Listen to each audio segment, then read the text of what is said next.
कौन फूलवा फूले मैया साँझवा सबेरवा हो कवना फूलवा ना खिले ठीका दुपहरिया हो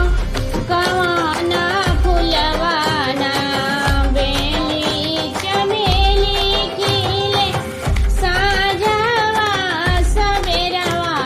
हो अड़उलवा फूलवा ना खिले ठीका दुपहरिया हो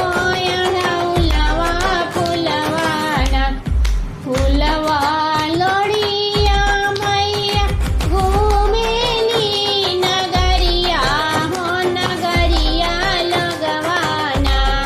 मैया के चिन्हबो न कैले हो नगरिया लगवाना एक में चिन्हे मैया मालिया के धनिया हो अड़उलवे फूलवाना मैया के हारावा पेन्हावली हो अड़उलवे फूलवाना दूसरे में चिन्हे मैया के कोहारा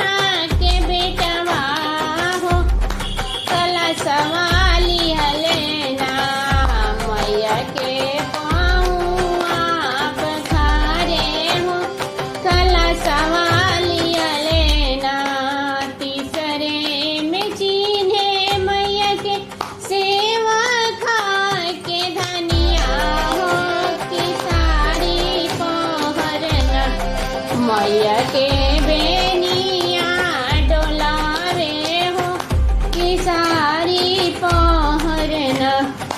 चौथे में चिन्हे मैया के रोशन बाबू सेवा खवा हो या सनिया ले हलेना मैया के घर